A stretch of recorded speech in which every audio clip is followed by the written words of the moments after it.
Hello and welcome to Connecting Yoga and Social Justice. We often think of yoga as the movement practice that we do at a studio or a gym or other exercise venue. But did you know that the definition of yoga is to yoke, as in the union of the body, mind, and spirit? Yoga is actually a spiritual practice that aims at liberation. It originated in the Indus and Saraswati river valleys in what is now known today as India and Pakistan.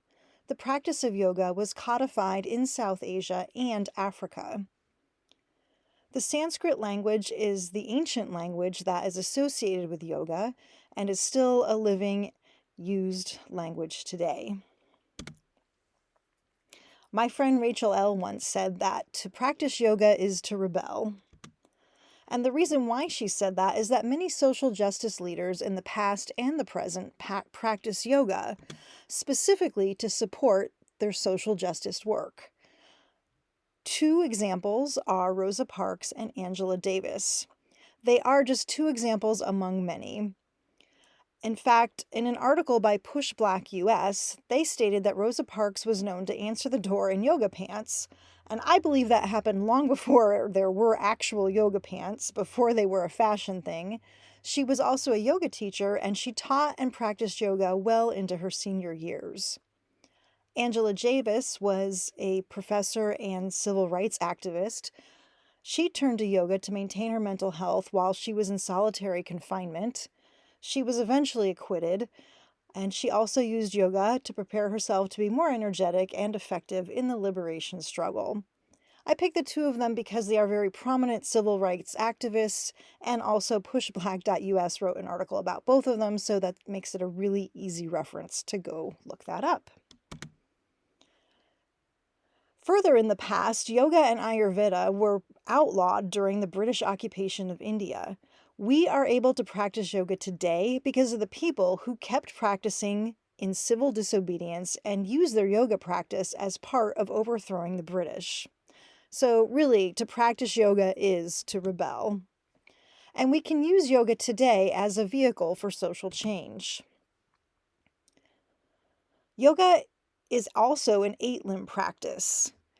The first two are the yama and niyama, and the entire 8 limbs are usually depicted as a flower or a tree. In the slide in my presentation, there's an illustration of a tree with roots, trunk, branches, and leaves. And the yama and niyama are listed at the bottom as the roots of the yoga practice.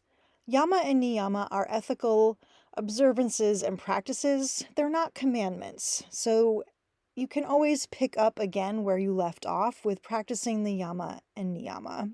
And we'll talk about them more in detail in a moment. Asana, which is what we usually think of when you say yoga, at least here in the United States and other parts of the global north. Asana is the practice of yoga postures. Pranayama is like the leaves on the tree. It is the control of vital energy, which we usually do through control of the breath. Pratyahara is control of the senses. Dhyana and Dharana are very closely related. They are concentration and meditation. You can also think of them as mindfulness and meditation. And Samadhi is the 8th limb that is the culmination of all of the other 7. In some methods that I've practiced in the past, they kind of held out samadhi as this carrot at the end of the stick, like you were never practicing well enough or dedicated enough to ever reach samadhi.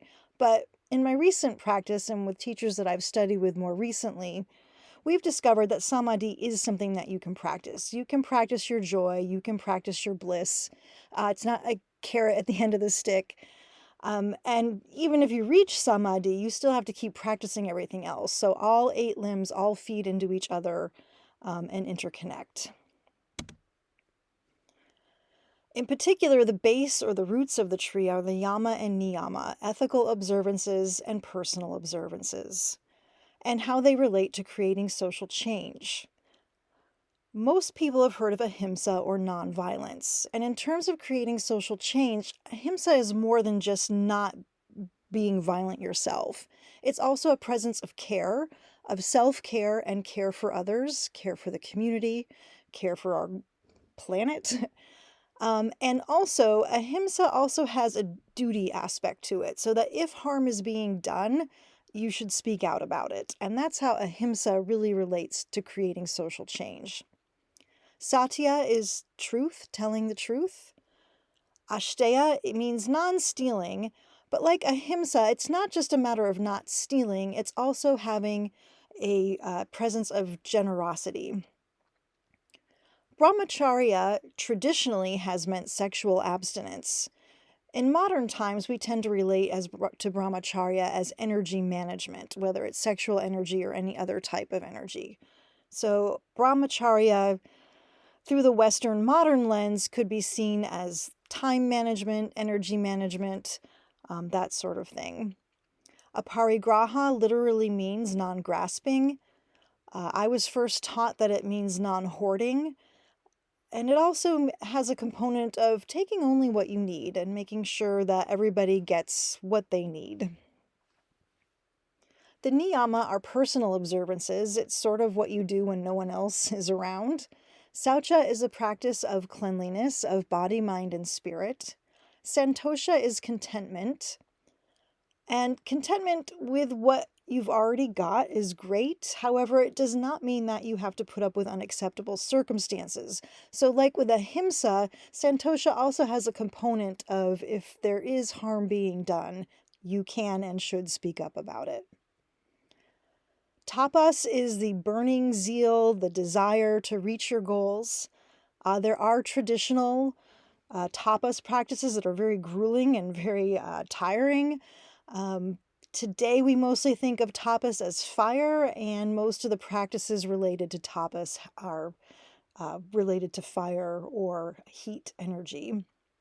Svajaya is the study of sacred or ancient texts, along with self-reflection. Svajaya is compatible with any belief system, so if there are a set of ancient texts that are meaningful for you, you are welcome to use them as part of your Svajaya practice. In yoga, we tend to use the Bhagavad Gita and Patanjali's Yoga Sutras. The last niyama is Ishvara Pranidhana. Ishvara Pranidhana means giving up the fruits of your action to a higher power. And that higher power can be a deity of your choosing, or it can simply be the power of the universe, the power of the human collective. Ishvara Pranidhana is very important to me and how I relate to creating social change, because we're not always going to be successful. And Ishvara Pranidhana is the practice of knowing that I did my best and the results aren't always up to me. So instead of thinking of yoga as a workout that you do at a gym or a studio, you actually have a complete yoga toolkit. It includes the 8 limbs with ethical and personal observances. It includes mantra and chanting, mudra, meditation, studying, self-reflection, which can include journaling and art, the practice of asana or yoga poses. It also includes dance and pilgrimage. And pilgrimage doesn't have to be an expensive journey to a famous place. Pilgrimage can happen in your own home, in your own backyard, in your own neighborhood. So if you find a place where you can just sit and think and observe and reflect, that can be your pilgrimage. So yoga is a complete system to support us in our social justice, and social justice also feeds back into our yoga practice. My name is Bonnie Walker. My pronouns are she, they. I'm currently an experienced 500-hour certified yoga teacher, and the name of my yoga business is Yoga Connexus, LLC. I'm currently located in Hood River, Oregon, on the ancestral lands of the Confederated Tribes of Warm Springs. And I've come to be the facilitator for this talk today through the BKS Iyengar and Sri Adi Shankaracharya methods. I originally trained and taught in the BKS Iyengar method, and when I left that, I started studying with Susanna Barkataki from Yoke Yoga, and she trained in the Sri Adi Shankaracharya method. I would love to work together, learn more together, practice together. You can learn from the same people I did by visiting their websites and social media properties. They are Susanna Barkataki from Yoga Class Curator, Blair Amani from blairamani.com, and also her Instagram feed. Thejal Patel and Jaisal Parikh originally did Yoga is Dead podcast together. They're still friends, but they're not working as closely together on a podcast. Thejal is maintaining Yoga is Dead, and they both have their own separate yoga practices and offerings as well. And again, I'm Bonnie Walker, and I'd love to hear from you. If you have any comments, questions, suggestions, please feel free to email me, call, text, WhatsApp. You can visit my website or also visit me on YouTube, Facebook, or LinkedIn. Thank you so much for watching, and I really look forward to hearing from you soon. Bye-bye.